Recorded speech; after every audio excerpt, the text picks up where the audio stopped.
Hello student, welcome to chemistry with Aryan Tiwari. इस video में हम बात करेंगे मोलर चालकता तथा सांद्रण में संबंध। तो हमने लास्ट वीडियो में बात किया था कि चालकता को प्रभावित करने वाले कारक, जिसमें हमने तनुता को पढ़ा था कि अगर हम कोई वैद्युत अपघट दिया है और उसको हम तनु कर रहे हैं, यानी तनु विलयन बना रहे हैं, तो उसका मोलर जो चालकता का मान होता है वो बढ़ता है। लेकिन उसमें हमने और बात किया था कि अगर आप वो विशिष्ट चालकता की अगर बात करते हो तो विशिष्ट चालकता की वैल्यू घटती है। वो क्यों घटती है उसके बारे में मैंने वहाँ पर डिटेल में बात किया था, तो आप वहाँ पर उसको वीडियो को देख सकते हैं और वहाँ समझ सकते हैं।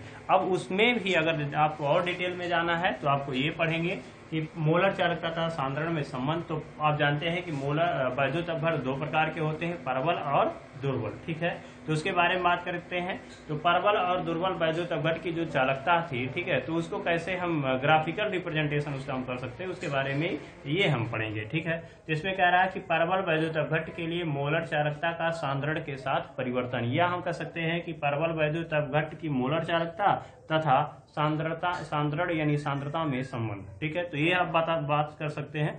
तो अगर हम बात करते हैं तो इसके लिए यानी कह सकते हैं कि इसके संबंध के लिए एक समीकरण दिया गया था। तो lambda m equal to lambda not M minus A under root c. तो इसे हम कहते हैं डी बाई हकल आंससेगर समीकरण। डी बाई हकल आंससेगर समीकरण ये जो है आपका क्वेश्चन IIT JEE नीट या फिर कह सकते हैं बोर्ड में ऑब्जेक्टिव में क्वेश्चन पूछे जा सकते हैं कि डी बाई हकल जो है समीकरण है। ठीक है, तो ये दे देगा और उससे पूछेगा। ठीक, या फिर कह सकते हैं कि ये जो कंपटीशन के लिए अगर जाना चाहते हैं तो ये बहुत ही इंपॉर्टेंट है। ठीक है, तो यहाँ पर बात करते हैं लैम्डा एम इक्वल टू क्या होता है, किसी सांद्रता पर मोलर चालकता। ठीक है, किसी सांद्रता पर मोलर चालकता। ठीक है, और उसके बाद लैम्डा नॉट एम क्या है, अनंत पर, यानी जीरो जब लग जाएगा, ठीक है, या इनफाइनाइट कहीं कहीं लिखा होगा तो आप समझ जाएंगे कि अनंत पर। तो अनंत पर अनंत तनुता पर विलयन की मोलर चालकता, और सी क्या है आपकी विलयन की सांद्रता, और ये क्या है, एक स्थिरांक है। तो हम ये देखते हैं कि इसकी मदद से हम क्या कर सकते हैं, ये ग्राफ को कैसे हम ड्रा करते हैं। ठीक है, तो अगर हम बात करते हैं तो ये जो है डी बाई हकल जो आंससेगर समीकरण है, इसको हम लैम्डा एम इक्वल टू क्या होता है, lambda not M minus A under root क्या है सी। तो इसे हम अगर स्ट्रेट लाइन इक्वेशन से इक्वेट करें, ठीक है, तो straight line equation Y X equal to क्या होता है, सॉरी वाई इक्वल टू क्या होता है, एम एक्स प्लस क्या होता है, सी होता है। तो इसके मदद से हम क्या करेंगे, इसको डिफाइन करेंगे। अब ये देख रहे हैं यहाँ एम क्या है आपका, ठीक है, तो यहाँ एम जो है आपका स्लोप बताता है। अब ये स्लोप जो है यानी ये कांस्टेंट होता है, यहाँ पर देख रहे हैं कि वैल्यू कांस्टेंट ये है। ठीक है, इसके लिए आपको इसको रूपांतरित करना होगा। तो ये लैम्डा एम इक्वल टू आप लिख सकते हो माइनस ए अंडर रूट सी और प्लस लिख सकते हो लैम्डा नॉट एम। क्लियर। अब इसको अगर लिखें तो y इक्वल टू क्या लिख सकते हैं, एम एक्स प्लस सी लिख सकते हैं यहाँ पर। अब इसको अगर आप इक्वेट कर रहे हो, ठीक है, या डिफरेंशिएट कर रहे हो, तो यहाँ पर एम इक्वल टू क्या आ जाएगा आपका, एम इक्वल टू आपका माइनस ए आ जाएगा, यानी हम कह सकते हैं निगेटिव स्लोप हमें मिलेगा। क्या मिलेगा आपका, निगेटिव स्लोप मिलेगा। और सी इक्वल टू देख रहे हैं यहाँ प्लस वैल्यू आई है, तो सी जो है आपका यानी इंटरसेप्ट कैसा आ रहा है आपका, पॉजिटिव आ रहा है। तो इसको बोलते हैं हम इंटरसेप्ट। क्या बोलते हैं हम, इंटरसेप्ट। ठीक है, तो इंटरसेप्ट जो है वो आपका पॉजिटिव आ रहा है। ठीक है, तो इसका मतलब है कि वैल्यू जो है यानी जो हमारा स्लोप है, ढलान है, वो कैसा आ रहा है आपका, निगेटिव आ रहा है। तो उसको हम इस तरीके से ड्रा कर सकते हैं। जब निगेटिव स्लोप आए तो ध्यान में रखो ये एक्स वैल्यू है या एक्सिस है, ये वाई है। ठीक है, ग्राफ खींचने का मैं तरीका बता रहा हूँ, एक्स है और ये वाई है। अगर स्लोप निगेटिव आ रहा है तो हमें ऐसा कर सकते हैं कि एक्स एक्सिस पे ऐसा लाइन ड्रा करना होगा जो अधिक कोण बनाता हो, यानी हम कह सकते हैं कि 90 डिग्री से ज्यादा बनाता हो। तो हम ये कह सकते हैं कि यहाँ पर हम ऐसा कोई ग्राफ अगर खींचते हैं, ठीक है, तो ये जान रहे हैं कि एक्स एक्सिस पे क्या है, 90 डिग्री से अधिक होगा, तो हम कहेंगे ये निगेटिव स्लोप है। लेकिन अगर आप पॉजिटिव स्लोप से खींचना चाहते हैं, यानी आप जब इक्वेट करते हैं किसी इक्वेशन को, अगर यहाँ पे वैल्यू पॉजिटिव आ जाती है तो आप ऐसा ड्रा करते हैं जिसमें वैल्यू जो है वो 90 डिग्री से क्या हो जाए, कम आ जाए, तो हम कहेंगे ये पॉजिटिव है। तो यहाँ पे अगर हम बात करें यानी पॉजिटिव स्लोप था। अब बात करते हैं यहाँ पर आया है निगेटिव। तो निगेटिव के लिए हमें जो लाइन खींचना होगा ऐसे खींचना होगा। ठीक है, यानी ऐसे ढलान रहेगा। ठीक है, और यहाँ की जो है वैल्यू जो होगी ये क्या हो जाएगी, ये आपकी जो इंटरसेप्ट है, इसको हम क्या बोलेंगे, हम इंटरसेप्ट। ठीक है, ये इंटरसेप्ट हो जाएगा इतना। तो हम बात करते हैं यहाँ पर कि हमारा जो वैल्यू आया है वो लैम्डा एम आया है। तो वाई एक्सिस पर क्या होना चाहिए, लैम्डा एम। देखिए लैम्डा एम है, और उसके बाद जो है एम क्या है आपका, निगेटिव स्लोप आ रहा है। तो देख रहे हैं आपका निगेटिव स्लोप एक सीधा ऐसे डॉटेड लाइन देखिए देख रहे हैं। डॉटेड लाइन ऐसे ड्रा किया हुआ है, यानी ऐसे सीधा इसका ग्राफ हमें मिलना चाहिए, ठीक है। लेकिन मिल नहीं रहा है, वो क्यों नहीं मिल रहा है, पहले हम ग्राफ को रिप्रेजेंट करना सीखेंगे, उसके बाद इसके बारे में थोड़ा सा डिटेल में बात करेंगे। अब यहाँ पे बात करते हैं, माइनस ए हो जाएगा, उसके बाद अंडर रूट सी, तो एक्स एक्सिस पे क्या आ रहा है आपका, अंडर रूट सी आ रहा है, ठीक है।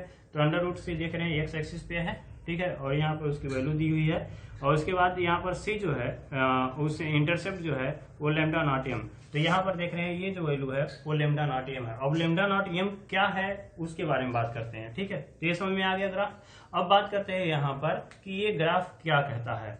देखिए, अगर हम कोई परवल वैद्युत अपघट्ट लेते हैं, ठीक है, तो इधर देखिए, यहाँ पर देखें, ठीक है, यहाँ पर क्या आपका सांद्रता है, यानी सांद्रता का वर्गमूल है।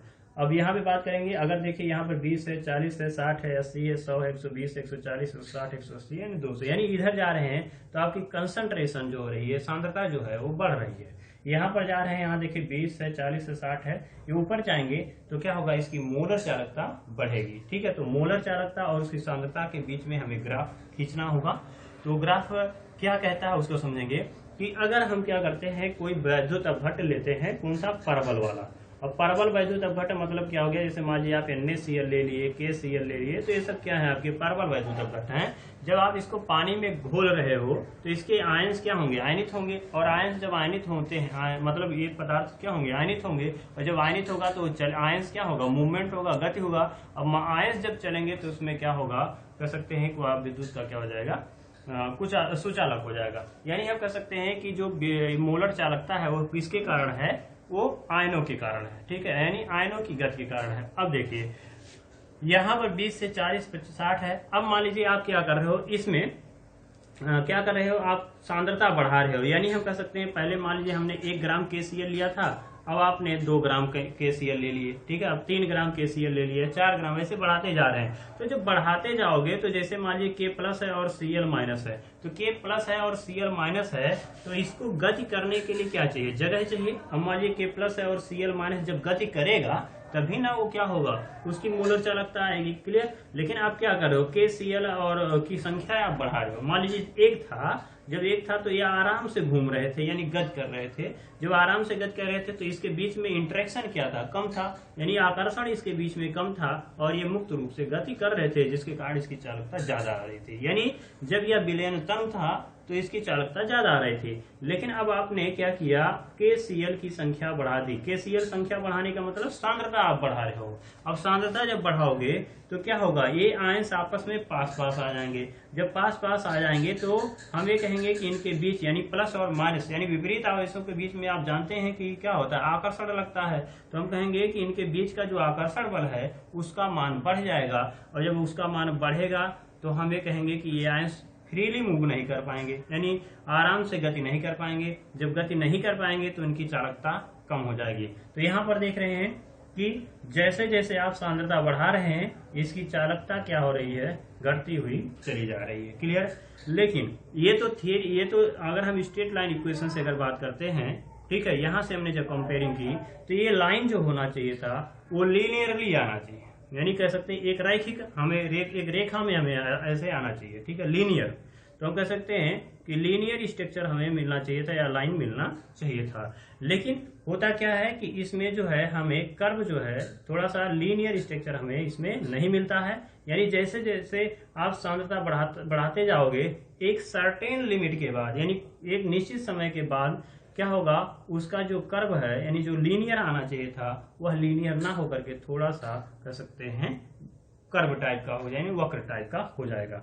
लेकिन जैसे जैसे आप अगर इधर जा रहे हो, ठीक है, अगर इधर जा रहे हो तो देख रहे हो ये सांद्रता घट रहा है, तो सांद्रता जैसे जैसे घटता जाएगा, ठीक है, तो इसको आप पीछे की ओर बढ़ाओगे, ठीक है, इस सांद्रता को क्या करोगे, आप पीछे की ओर जब बढ़ाओगे तो यहाँ देख रहे हो आपका 0 है, यानी जब यह 0 को टच करने वाला होगा तो हमें कहेंगे कि यह उसका अनंत तनुता पर है, ठीक है, यानी अनंत तनु कर दिया। यानी हम कह सकते हैं कि आप पानी मिलाते जाएंगे मिलाते जाएंगे मिलाते जाएंगे, इतना आप पानी मिला देंगे कि वह उसका जो कह सकते हैं सांद्रता है वो 0 को टेंड करने लगे, यानी हम कह सकते हैं लगभग 0 हो जाए, ठीक है। अगर अब वो 0 को टेंड कर रहा है तो हम ये कहेंगे इस समय उसकी जो तनुता है वह अनंत हो गई है, यानी अब उससे ज्यादा हम अगर तनु कर दें तो 0 आ जाएगा वही, कितना आ जाएगा 0।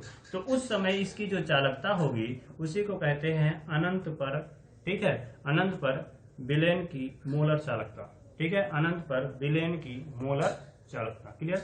तो हम ये कह सकते हैं कि यह जो वैल्यू होगी वो लैम्डा नॉट एम हो जाएगी, ठीक है।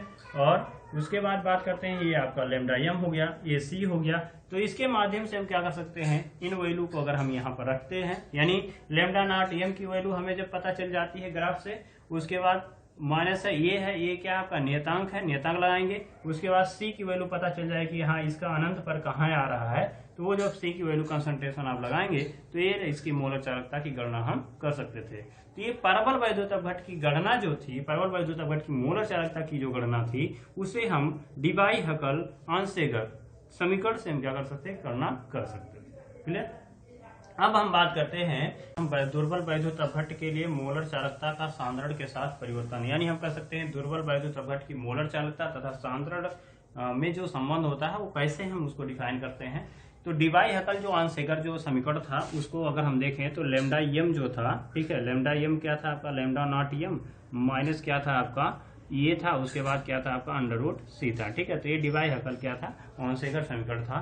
तो उसमें हमने देखा था कि अगर हम क्या करते हैं, कोई ये यहाँ पे हम अंडर रूट सी ले रहे हैं और ये उसके बाद जो है यहाँ पर हम लैम्डा एम ले रहे हैं, तो इसके ग्राफ को अगर हम देखें तो ऐसे हमें मिलता था, ठीक है। और अगर हम बात करें जो पॉइंट यहाँ आ रही थी, इसको अगर हम पीछे की ओर या फिर इसको आगे भी कह सकते हैं, आगे की ओर ऐसे हम बढ़ा दें तो यह क्या होगा, इसको बोलते हैं हम एक्स्ट्रापोल, यानी बहिर्वेशन कहते हैं, या कह सकते हैं एक्स्ट्रापोलेट कर दें, या एक्स्ट्रापोलेशन कहते हैं इसको, एक्स्ट्रापोलेशन, ठीक है, या इसे कहते हैं बहिर्वेशन, ठीक है। तो बहिर्वेशन यानी कह सकते हैं, मान लीजिए इस पॉइंट हमें मिल गया, इसकी चालकता अधिकतम ये है, ठीक है, किसी का भी, जैसे मान लीजिए KCl हो गया या फिर NaCl हो गया या किसी का हो गया, कोई परवल वैद्युत अपघट्ट है, जिसका पॉइंट यहाँ मिल रहा है, जिसको अगर हम आगे की ओर या कह सकते हैं इधर की ओर, हम पीछे की ओर या आगे की ओर कह सकते हैं, जैसा आप टर्म यूज कर सकते हैं।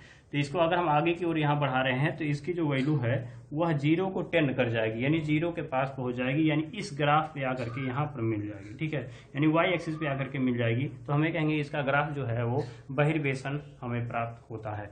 लेकिन अब यहाँ पे हम जब दुर्बल वैद्युत अपघट्ट की बात करते हैं तो इसमें क्या परिवर्तन होता है, या कह सकते हैं कि आंसेगर जो समीकरण है उस पर लागू होगा या नहीं होगा, उसकी बात करते हैं। तो यहाँ पर क्या था, हमें जो इक्वेशन मिलना चाहिए था, ठीक है, यानी इक्वेशन के अनुसार हमें जो लाइन मिलना चाहिए था वो एक सीधी लाइन ऐसे मिलनी चाहिए थी, ठीक है, यहाँ से हमें एक सीधी लाइन मिलनी चाहिए थी, लेकिन ऐसा नहीं हो रहा है। रीजन क्या है उसको समझते हैं। जैसे मान लीजिए आप दुर्बल वैद्युत अपघट्ट की बात करते हैं, जैसे मान लीजिए आपका एसिटिक एसिड है, ठीक है, अमोनियम हाइड्रोक्साइड है या फिर SCN है, ठीक है, तो एक सब क्या है, दुर्बल वैद्युत अपघट्ट है। जब इसका आप विलयन बनाते हैं, ठीक है, और उसकी मोलर चालकता जब आप चेक करते हैं तो इसकी मोलर चालकता जो होती है वो परवल वाले से, यानी KCl हो गया, NaCl हो गया, ठीक है, तो इन सब से क्या होती है, कम होती है, यानी इसकी जो मोलर चालकता होती है वो कम होगी और इसका मोलर चालकता जो होगी वो अधिक होगी। कारण क्या है, क्योंकि जो परवल वैद्युत अपघट्ट है उसका आयनन जो है वो ज्यादा है, यानी आयनों की संख्या ज्यादा होगी, ठीक है, और इसके आयनों की संख्या क्या होगी, कम होगी। यानी दुर्बल वैद्युत अपघट्ट ऐसा वैद्युत अपघट्ट होता है जो कम आयनित होता है, यानी जलीय विलयन में या गलित अवस्था में वो कम आयनित होता है, इसलिए हम कहेंगे उसकी मोलर चालकता कम होगी। और परवल वैद्युत अपघट्ट के बारे में हम जानते हैं कि अगर वो ज्यादा उसको डायल्यूट कर रहे हो तो आयनों की संख्या ज्यादा मिलेगी या ज्यादा घुलेगा, और ज्यादा घुलेगा तो मोलर चालकता ज्यादा होगी। अब यहाँ पे अगर बात करते हैं, जैसे दुर्बल वैद्युत अपघट्ट है, तो दुर्बल वैद्युत अपघट्ट का जैसे मान लिया आपने एसिटिक एसिड ले लिया और उसे पानी में घोलना चालू कर दिया, और जब पानी में आप घोलना चालू कर दिए तो धीरे धीरे क्या होगी, आयनों की संख्या बढ़ेगी, धीरे धीरे आयनों की संख्या क्या होगी, बढ़ेगी। अब देखिए, अब डाइल्यूट कर रहे हो, यानी पहले आपका क्या था 100 ml रहा होगा, ठीक है, बाद में क्या कर दिए आप 200 ml कर दिए, यानी 300 ml कर दिए, फिर 400 ml कर दिए। इसका मतलब है आप पानी की मात्रा बढ़ाते जा रहे हो, तो इसका मतलब है ये तन होता चला जा रहा है, यानी इसकी सांद्रता में कमी होती चली जा रही है। लेकिन कमी जब हो रही है तो इसकी चालकता क्या, यानी जब कमी होगी, कह सकते हैं सांद्रता में कमी होगी, तो इसमें आयनन की प्रक्रिया क्या हो जाएगी, ज्यादा हो जाएगी। यानी कह सकते हैं कि जैसे मान लीजिए आपका एसिटिक एसिड है, जब आप पानी 100 ml मिलाए थे तो हो सकता है इसमें 4 अणु रहे हों, ठीक है, आयनित हो रहे हों। जैसे आपने क्या किया, 200 ml मिलाया, हो सकता है 6 अणु हो जाए, 300 मिलाया हो सकता है 8 हो जाए, हो सकता है आप 400 मिलाएं तो हो सकता है 10 अणु हो जाए। ठीक है, तो इस टाइप से हम कह सकते हैं कि अणुओं की संख्या या आयनों की संख्या, यहाँ आयन लिखेंगे, ठीक है, आयनों की संख्या क्या हो जाएगी, बढ़ती जाएगी। और जब आयनों की संख्या बढ़ेगी तो मोलर चालकता क्या हो जाएगा, बढ़ता जाएगा। यानी आप तनु कर रहे हो तो उसके आयनों की संख्या बढ़ रही है, तो धीरे धीरे क्या होती है, आपकी आयनों की संख्या देख रहे हैं बढ़ेगी। ठीक है, तो आयनों की संख्या बढ़ेगी तो इसकी चालकता देख रहे हैं आप, यहाँ पर 0 था, यहाँ पर देखें तो यहाँ लगभग 20 के आसपास से ये स्टार्ट हुआ था।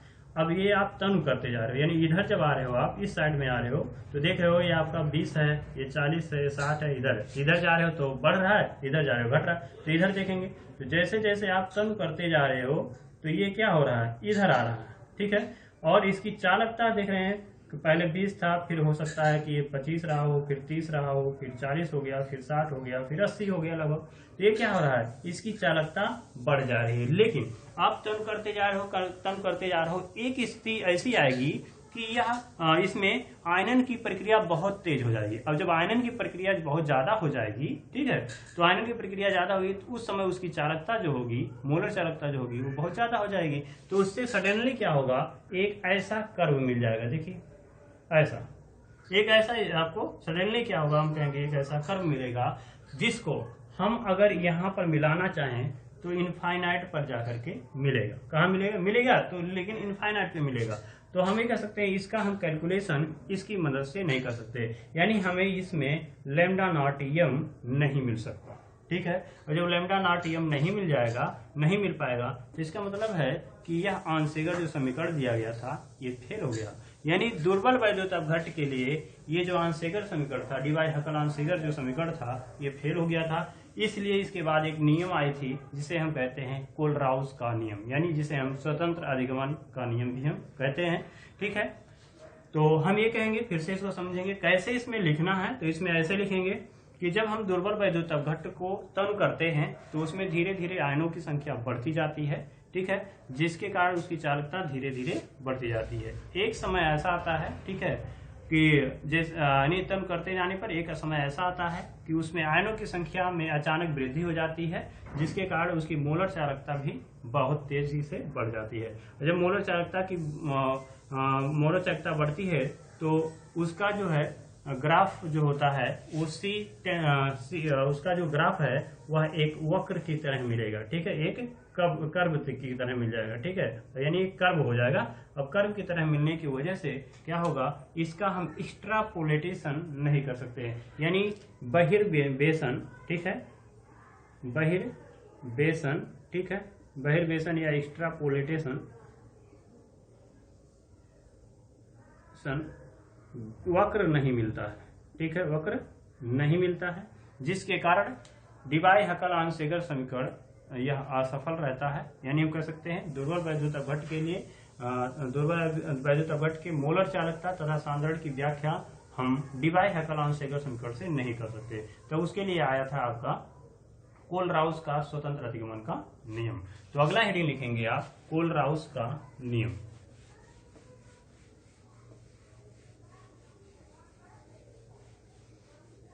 ठीक है, तो आगे हम बात करेंगे। बस इस वीडियो में मुझे लग रहा बड़ा हो जाएगा, लंबा वीडियो हो जाएगा, इसलिए जो है हम आगे जो है नेक्स्ट वीडियो में बात करेंगे कोलराउस का नियम, और जो कि वेरी वेरी इंपॉर्टेंट है आपका जो है बोर्ड के एग्जाम में, तो ये मोस्टली पूछा ही जाता है और इससे रिलेटेड क्वेश्चंस को भी हम लोग देखेंगे। तो मिलते हैं नेक्स्ट वीडियो में।